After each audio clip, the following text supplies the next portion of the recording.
ఓం శ్రీ గణేశాయ నమః. ఓం శ్రీ గురుభ్యో నమః. ఓం నమో భగవతే వాసుదేవాయ నమః. నమస్కారం అండి అందరికీ. Welcome to my YouTube channel Shri Manju spiritual. మనము నిన్నటి వీడియో శ్రీ లక్ష్మీ నరసింహ పురాణము లక్ష్మీ నరసింహ అవతారం కథ కంటిన్యూయేషన్ ఈరోజు వీడియోలో ఉంటుందండి, చూడగలరు. ఓం నమో భగవతే వాసుదేవాయ నమః. కానీ అంతకంటే ముందుగా మీరు గనక మన ఛానల్ని ఇప్పటి వరకు సబ్స్క్రైబ్ చేసుకోకపోతే వెంటనే చేసుకొని పక్కనే ఉన్న బెల్ ఐకాన్ని నొక్కి ఆల్ వీడియోస్ సెలెక్ట్ చేసుకుంటే మేము ఇలాంటి వీడియోస్ అప్లోడ్ చేయగానే ముందుగా మీకు నోటిఫికేషన్ వస్తుంది. అలాగే వీడియో ఎక్కడ కూడా స్కిప్ చేయకుండా చివరి వరకు చూస్తే మేము ఏం చెబుతున్నామో మీకు పూర్తిగా అర్థమవుతుంది. ఇప్పుడు ఇంకా వీడియోలోకి వెళ్ళిపోదాము.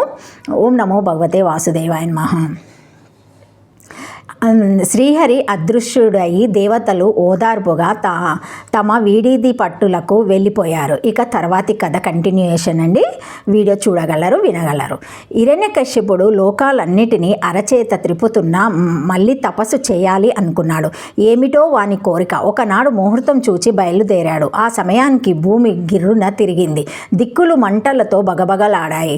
ఇలాగే ఏవో విపరీత శకునాలు చూచారు. బంధుమిత్రులు హిరణ్యకశ్యపుని నీలావారిస్తూ అన్నారు, రాజా, మళ్ళీ ఎందుకొచ్చిన తపస్సు?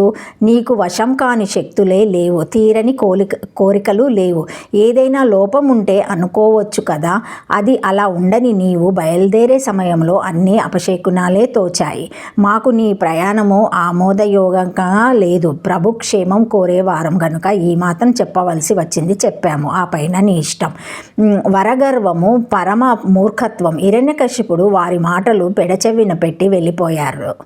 ఇద్దరు ముగ్గురు అంతరంగికులైన అనుచరులు అతని అనుసరించారు. సరాసరి కైలాస పర్వత ప్రాంతానికి వెళ్ళి కఠోర నియమాలతో తపశ్చర్య ఆరంభించారు. రాక్షసరాజు తపస్సు బ్రహ్మకు తెలిసింది. కలపడ్డాడు. మళ్ళీ ఈ గండమూర్ఖుడు తపస్సు ఆరంభించాడే, ఇంతకుముందు తపస్సుతో నన్ను సాధించి అడ్డమైన వారాలు పొందాడు. ఇప్పుడు ఏమి కోరుతాడో. వీడి తపస్సు ఆపడం ఎలాగా? అంతలో నారదుడు వచ్చి, నాయన, ఎందుకలా విచారిస్తావు? నారాయణుడు హృదయంలో ఉన్నవారు దేనికి విచారించరు. ఆ దైత్యుని తపస్సు మాన్పించే ఉపాయము నేను చూస్తాను.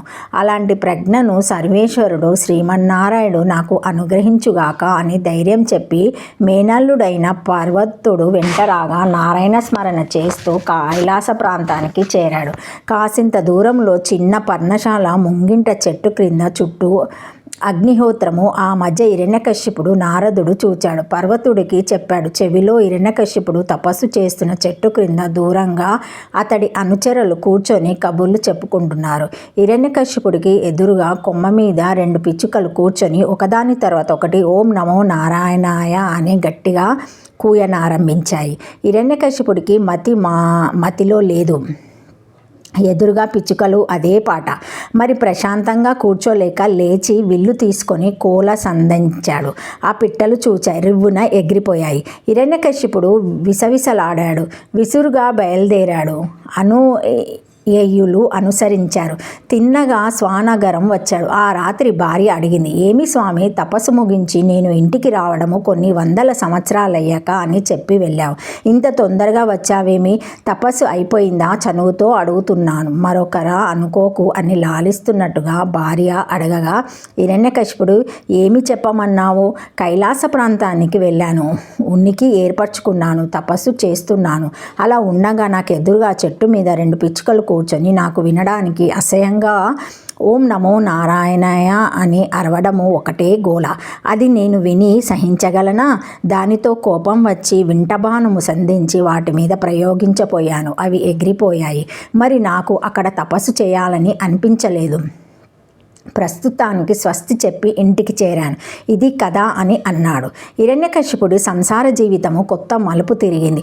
ఒక కొడుకు పుట్టాడు. ఆ శిశువు పెరిగి నోట వచ్చిన మొదట మాట ఓం నమో నారాయణాయ. తల్లి తల్లడిల్లారంభించింది. ఆ మాట విని ఆ తండ్రి ఈ ముద్దుల బిడ్డని ఏమి చిత్రహింస పెడతాడో అని వేడి నిట్టార్పు విడిచింది. కానున్నది కాకపోదు అనే మొండి నిర్ణయానికి వచ్చింది. ఆ శిశువు ప్రహ్లాదుడు 5 ఏళ్ల వాడయ్యాడు. గోవిందనామ సంకీర్తనమే రక్షగా పెరుగుతున్నాడు. తండ్రి గురువుకు అప్పగించాడు. తమ జాతికి తగిన చదువు చెప్పవలసిందని కొంతకాలం కాగా ఒకనాడు కొడుకుని రప్పించి హిరణ్యకశ్యపుడు అడిగాడు, చిన్న కుర్రా, నీకు గురువు చెప్పిన రాజకీయ విద్య ఏమాత్రమయ్యింది? జాగ్రత్తగా శ్రద్ధగా చదువుతున్నావా? ఏది ఒక పద్యం చక్కగా చదివి అర్థం తాత్పర్యం చెప్పు బాబు అని లాలనగా అనగా, ప్రహ్లాదుడు, నాయన, ఈ పొట్టకూటి విద్యలెందుకు? ఆవలిగట్టుకి చేర్చు చదువే ముఖ్యం. దానికి మూలమంత్రం గోవింద, దామోదర, మాధవ అనేది అదే నేను నేర్చుకున్నది అని నిర్భయంగా నింపుగా అన్నాడు. ఓం నమో భగవతే వాసుదేవాయ నమః. Thank you for watching my video. Please like, share, comment, subscribe to my channel. మరిన్ని వీడియోస్తో మళ్ళీ కలుస్తానండి. ఈ వీడియో మొదటిసారి ఎవరైనా చూసి ఉంటే తప్పకుండా లైక్ చేసి సబ్స్క్రైబ్ చేసుకోగలరు. ఏమైనా కామెంట్స్ ఉంటే పెట్టగలరు. లైక్ చేయండి, సబ్స్క్రైబ్ చేసుకోండి, షేర్ చేయండి. Thank you. ఓం నమో భగవతే వాసుదేవాయ నమః. నిన్నటి వీడియో అండి, శ్రీ లక్ష్మీ నరసింహ పురాణము, లక్ష్మీ నరసింహ అవతార కథ చూడగలరు, వినగలరు. Thank you.